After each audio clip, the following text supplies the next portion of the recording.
नमस्कार, खबर समय जगत में आपका स्वागत है। मैं हूं आपके साथ अंकिता और आइए अब खबरें देखते हैं विस्तार से। भोपाल गृह मंत्री नरोत्तम मिश्रा ने एक बार फिर नेता प्रतिपक्ष डॉक्टर गोविंद सिंह पर निशाना साधा है। उन्होंने कहा कि कांग्रेस के अविश्वास प्रस्ताव पर कमलनाथ के हस्ताक्षर नहीं है। अविश्वास प्रस्ताव पर नेता प्रतिपक्ष अपने विधायकों को बुलाकर साइन करवा रहे थे। इससे पता चलता है कि कांग्रेस में नेता प्रतिपक्ष डॉक्टर गोविंद सिंह जी की स्थिति दयनीय हो चुकी है। उन्होंने कहा कि कांग्रेस विधानसभा में ऐसे मुद्दों पर हंगामा करती है जिसका जनहित से कोई सरोकार नहीं है। सदन को गुमराह करने के लिए जीतू पटवारी के निलंबन का प्रस्ताव संसदीय कार्य मंत्री के नाते मैंने रखा और सदन में हुए मतदान के बाद उन्हें निलंबित किया गया। गृह मंत्री ने कहा कि कांग्रेस में जिस तरह से वरिष्ठ नेता अरुण यादव और अजय सिंह की उपेक्षा हो रही है, उससे कांग्रेस की अंतरकलह खुलकर सामने आ गई है। उन्होंने राहुल गांधी के बयान पर कटाक्ष करते हुए कहा कि महान भारत को बदनाम करने का कोई भी मौका राहुल जी नहीं छोड़ते, इसलिए प्रत्येक देशभक्त राहुल गांधी जी और कांग्रेस के खिलाफ रहता है। कहा था कि देखिए, इस पे कमलनाथ जी के हस्ताक्षर नहीं है। उनके निलंबन पर एक भी बात दिग्विजय सिंह जी नहीं बोले। दूसरा अविश्वास प्रस्ताव है जिस पे माननीय कमलनाथ जी अनुपस्थित हैं। पहला अविश्वास वो आया था और दूसरा कल रखा गया। अविश्वास जैसे महत्वपूर्ण विषयों पर जब वो उपस्थित नहीं रहते हैं तो उससे समझ में आ जाता है कि कांग्रेस कैसी एक है। अब तो कल ऐसा लग रहा था कि नेता प्रतिपक्ष जी लोगों से विधायकों को बुला के दस्तखत करा रहे थे, ढूंढते फिर रहे थे, और उसके बावजूद भी आधे लोगों ने हस्ताक्षर नहीं किए उस प्रस्ताव पर।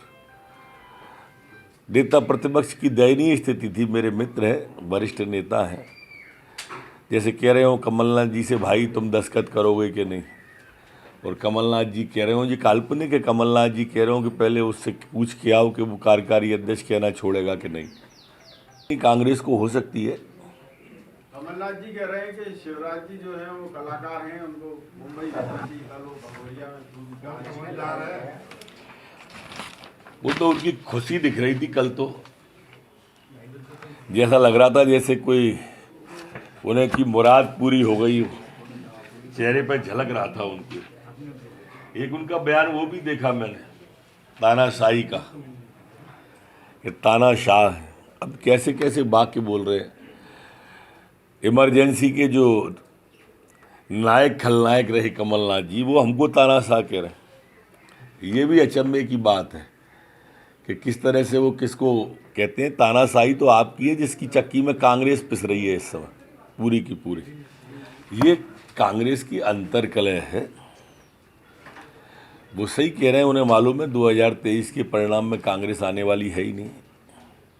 और जिस तरह से माननीय अरुण यादव जी की उपेक्षा कांग्रेस कर रही है, अजय सिंह जी की उपेक्षा कर रही है, ये वरिष्ठ नेता बहुत सारे हैं जिनकी उपेक्षा कर रही है, उससे कांग्रेस की स्थिति समझ में सबको आ रही है।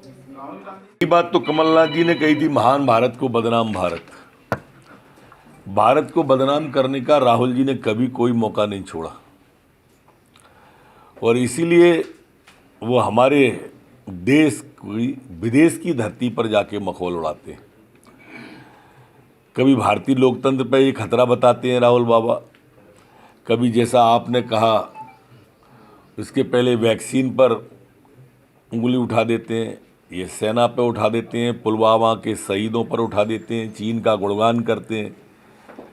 तो ये खुद राहुल बाबा की स्थिति ऐसी है कि ये भारत को नीचा दिखाने के लिए कभी कोई भी चीज़ नहीं छोड़ते। और प्रदेश का प्रत्येक देशभक्त इसलिए इस राहुल बाबा के खिलाफ रहता है, कांग्रेस के खिलाफ रहता है। और परिणाम आप देख लो, 2 दिन पहले 2 प्रांत हाथ से निकल गए, कांग्रेस 0 पे आ गई। जीतू पटवारी ये भी कह रहे हैं कि आपके और सीएम के बीच में लड़ाई है, लेकिन इस पूरी पिक्चर में अगर देखें तो कमलनाथ और दिग्विजय सिंह कहीं नजर नहीं आ रहे। हम तो घोषित होके कह चुके हैं कि हमारे नेता शिवराज सिंह जी हैं। जीतू कहें कि हमारे नेता हैं, जीतू नहीं कह सकते हैं। इनका आपस का अंतरकलह है जो सामने धीरे धीरे खुलकर आ रहा है। देखो मित्र, मूल रूप से अविश्वास ही गलत है। अध्यक्ष का इसमें आंशिक रोल होता है। जो पटवारी जी का निलंबन है, इसमें अध्यक्ष का आंशिक रोल है। प्रस्ताव एज ए संसदीय कार्य मंत्री मैंने रखा था। वो जो छुपकली का वो तो विजुअल फुटेज हैं, आपने देखे होंगे, छुपकली बंदरों की बात कर रहा था। अब कांग्रेस की मानसिकता देखो, इस पर जनहित का कोई मुद्दा नहीं है, अब डाइवर्ट करने की कोशिश कर रहे हैं। छिपकली और बंदर पे हंगामा कर दिया। अध्यक्ष जी जो बोला वो लिख के नहीं दिया, जो लिख के दिया वो बोला ही नहीं था। निलंबन का मूल है कि आसंदी को गुमराह करना, सस्ती लोकप्रियता के लिए सदन का सहारा लेना। कांग्रेस की अंतर्कलह की जो फूट है उसमें कौन आगे आए, मैं नेता प्रतिपक्ष या कमलनाथ जी से आगे कैसे दिखाई दूं, ये जीतू पटवारी जी का शुरू से प्रयास रहता है। तो इसलिए हाथ नचा नचा के जब वो बोलते हैं, हाथ उठवा उठवा के जब वो बोलते हैं, तो उस सब के पीछे कारण यही रहता है। और इसलिए निलंबन का प्रस्ताव किया। अध्यक्ष जी ने तो सदन से राय मांगी और सदन ने निलंबित किया उन्हें। अविश्वास लाते तो हमारे खिलाफ लाते, लेकिन ला रहे हैं अध्यक्ष के खिलाफ। इससे आप इनकी मानसिकता समझ जाओ। खबर समय जगत के लिए संवाददाता आदित्य सराठ की report. For latest news, subscribe to our channel and press the bell icon.